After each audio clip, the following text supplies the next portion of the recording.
Thank you everyone for taking the time to tune in today. Today's episode of the Topping Show is proudly sponsored by Topping Technologies.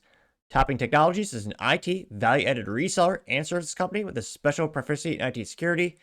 Heck, I see their founder at least twice a day. Gotta say he's quite handsome and brilliant. He's me, see, that's a joke. If you're an IT leader or a business owner, you can reach out to the team at sales@toppingtechnologies.com. Also, still giving away a free flamethrower with every IT purchase, and it does come with a fun Picatinny rail adapter, so you can mount it to any standard AR-15, like all awesome accessories can be. Go to toppingtechnologies.com and click the flamethrower button to learn more, or click the URL in the video description below. Lastly, trying to get to 5,000 subscribers by the end of the month, so if you can click that button and tell your friends, I would greatly appreciate it. Now, going over to the business part podcast, you have Audi saying they might just revive their iconic TT Sports Coupe, which should be nice after years of saying they're going to cancel their iconic cars and making bland, boring sedans with what it seems to be smaller and smaller engines, which excite less and less and less. Let's just say them canceling the iconic, awesome R8 with a V10 engine in it, that was, I think, a blunder in and of itself, and the rumor is they're going to reverse that decision as well. Hopefully they have a modicum of intelligence, so they use a good old manual transmission, but time shall tell with that. Now, I'm one of those folks who like to do a little window shopping, so I wanted to see what's one of the coolest Audi TTs for sale right now. Obviously, with 3 pedals. They should all have that by default, though they did not. And, I mean, this is, what is this, 2001 Audi TT? And honestly, it doesn't look that much dated. Now, granted, unfortunately, the headlights, because of the plastics, they're a little bit faded. But the rest of the car, I mean, paint is darn near immaculate. It's got a funny, it's a cute little sports coupe right there. A little bit bigger than Mazda Miata. Nice, turbocharged 4-cylinder, which, given the platform and size of this car, I'd say it's pretty good. Can't judge too much. I have a Honda Civic Si. That's the standard what we have. 4 cylinders of glory, though. I mean, shoot, who wouldn't want to do an iconic Dodge Viper engine swap in a Honda Civic? No one would do that, but it would make me smile. If I won lottery, I might do that. But here you can see the fun interior of the Audi. And again, there's something nice about the simplicity of this. And again, this is also from 2001. Got nice standard gauges. You got the good old stick shift right in the middle there. Funny little rubber boot around the whole thing. And it's, nice, seamless, and a great track toy. I mean, it's one of those things where I wish they made more of these. It's getting harder and harder to find these things. And even though this is how many years old? 2001, it's still $15,000 before, all the additional things and extortion things like taxes and registration fees. But again, it's a great, fun little sports coupe. And you do see them fairly frequently when you go to the track, especially for the circuit tracks. Granted, it doesn't have the volume or presence like the Mazda Miatas. Those things are everywhere, but again, I always thought there was a cool segment in the market for, not to be pejorative, but like a luxurious Mazda Miata. Because again, for that size and a 2-seater, there aren't too many options for that left. Now, granted, it's probably a small part of the market, but I always thought these were really cool. Could never afford to get one throughout the years. Man, I always thought they were neat. Now, going to the article by Motor1.com, they specifically say, quote, Audi is already considering the new TT Coupe.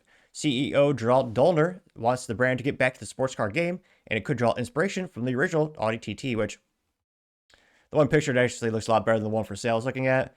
I'm not too much of a fan of the rag tops. I like, hard top cars. And I don't know, I don't know what's wrong with the Volkswagen group, which again, they own Volkswagen, Audi, Porsche, Ducati, Bugatti, Lamborghini, and more. I don't know why they keep making cars in silver. Porsche is notorious for doing this throughout the years, but it's gotten to the point where I will perhaps with the exception of the Carrera GT Porsche, I don't think I would ever want to buy a silver car again. My family ever growing up, something about silver is so boring, only perhaps second to white in terms of boring car color. But I partially digress. Now this comes to us thanks to Chris Perkins, who's a writer at Motor1.com. And he says, quote, with the death of the TT in 2023 and the Audi R8 in 2024, Audi has been without a sports car for the first time in decades. In fact, the German automaker doesn't sell a 2-door core at all. Oh, what the hell's wrong with them? You have a single coupe left? The audacity, Audi. Now, I mean, which makes sense when I think of Audi in the current lineup. I think of large, boring SUVs and crossovers, which are very good from a business perspective because there's a lot of profit in that. And I mean, there's a lot of consumers that like it, but from an enthusiast perspective, no, absolutely not. Now they say they might change soon. Earlier this month, we heard that the R8 is set to make a dynamic comeback in the coming years, and now Audi is strongly considering a new model inspired by the original TT. During a recent Volkswagen Group presentation for financial results, might have been a pretty depressing presentation, but nevertheless, Autocar asked CEO Gernot if the company is considering a new sports car. He said, for sure, that's part of the brand's DNA, and we have to find a right way, timing-wise, to integrate it into our portfolio. Timing is particularly rough and tough, as Audi just announced it's laying off 7,500 people by the end of the decade. But Dollner said that the sports cars are part of the broader vision for the future. Now, hopefully they have a gas engine with a manual transmission, so it'll last for quite literally decades, like we just saw with that 2001 Audi TT. Still runs like a champ, I'm sure. It has 60,000 miles. But yeah, if you're on EV for the track, they're trash. You can't charge enough between the sessions. They don't have the insurance, and they're mostly a joke. Now, he says he also spoke to the brand's new design chief, Massimo Francella, who was hugely influenced by the original TT. Apparently taking a day off work when the first model arrived at his local dealer, he spent the whole day looking at the car. He says, quote, the absolutely fantastic aspect is that it seems that he somehow had Audi in mind for his whole career. Now it is time to let Audi out of the mind of Massimo Francella, Dollner says, unquote. Per the CEO, any Audi sports car won't come before the brand establishes firmer rooting in its core lineup. Like the rest of the Volkswagen Group, Audi has suffered from slower than expected EV demand. Yeah, because they're crap.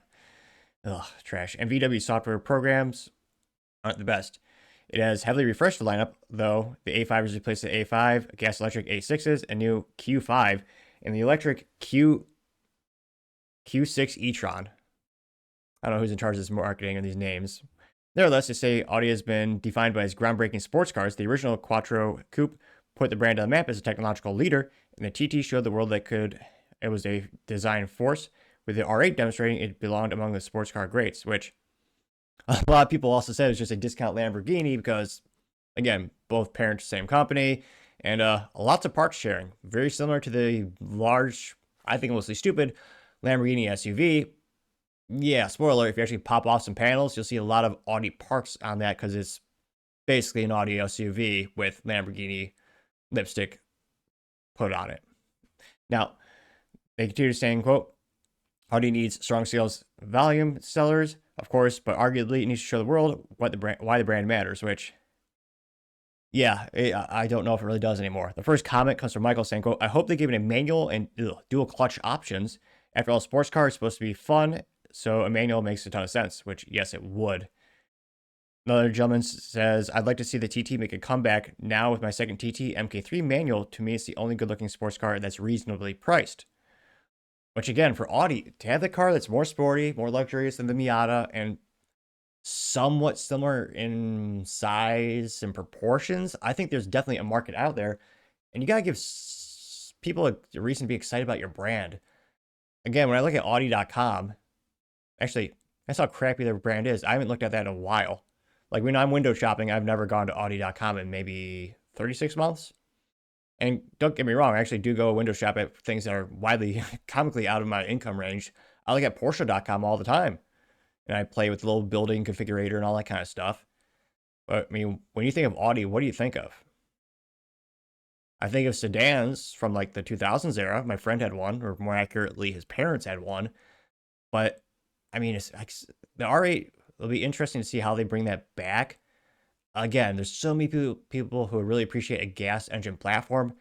And hopefully, you know, the Germans will grow a pair and actually push back against the European Union and all their Marxist rules and all arbitrary crap that's basically forcing them to make EVs.